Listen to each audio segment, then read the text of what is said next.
mais qui a un enjeu aussi qui est pour moi essentiel, c'est la réorganisation des espaces et le décloisonnement des temps d'apprentissage.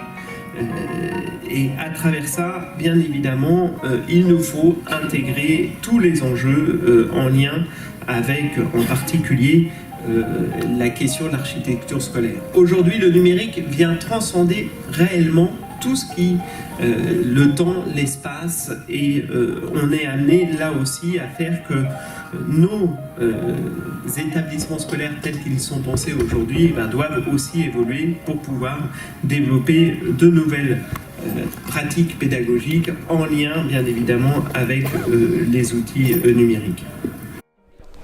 Bonjour Jean-Marc Perriot. Bonjour. Vous êtes le nouveau directeur du numérique pour l'éducation et vous êtes aujourd'hui aux rencontres de l'Orme. Votre direction a décidé de soutenir activement l'organisation du CLIC 2018, le congrès des classes inversées organisé à l'Université Paris-Descartes à la fin du mois de juin. Pourquoi ? Parce que, bien évidemment, quand on est amené à parler de forme scolaire, on parle de classe inversée. Parce que les questions en lien, justement, avec les nouvelles formes d'apprentissage et l'approche méthodologique, on va dire, de la classe inversée, vient là aussi transcender, en tout cas, transformer les pratiques. Et donc, je pense que c'est une bonne continuité, on va dire, de pouvoir venir aussi accompagner l'ensemble des personnes qui réfléchissent sur les enjeux de la classe inversée, outre le fait que voilà, dans le passé j'étais amené aussi à faire qu'on puisse s'intéresser plus spécifiquement à la dimension de la classe inversée, entre autres en développant le MOOC sur la classe inversée ou d'autres initiatives. Je pense qu'aujourd'hui il nous faut continuer à travailler sur ces nouvelles formes qui offrent vraiment des opportunités très intéressantes pour permettre d'adapter aussi notre système éducatif aux nouveaux enjeux. Les nouvelles compétences du 21e siècle, vous en avez parlé, ouais. Sont-elles essentielles ? Elles sont fondamentales, mais elles sont complémentaires. C'est-à-dire qu'elles sont là aussi pour permettre de venir compléter les fondamentaux qui sont savoir lire, écrire, compter.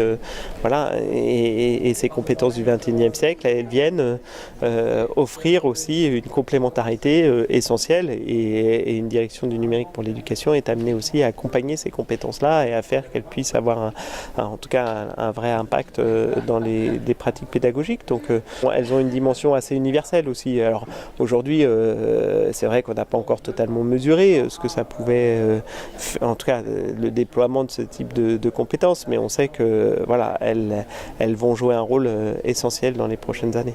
L'architecture de la classe va repositionner peut-être la posture de l'enseignant.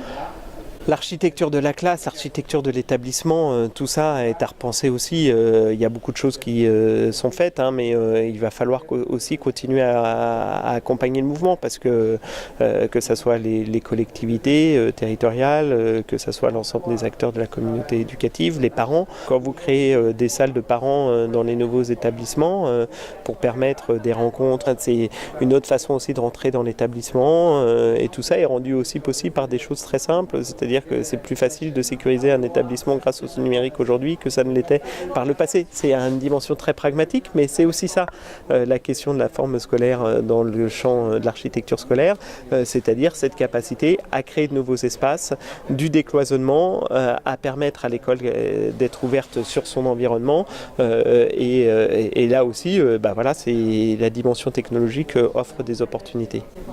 Et enrichir l'ensemble du savoir de tous grâce à la créativité des enseignants ?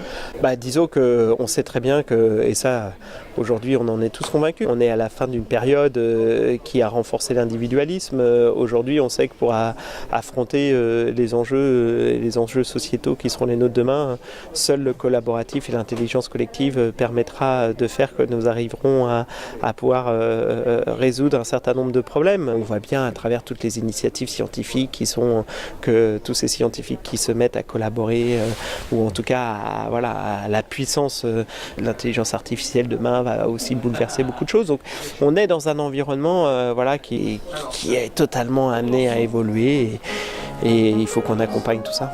Merci beaucoup Jean-Marc Perriot. Merci.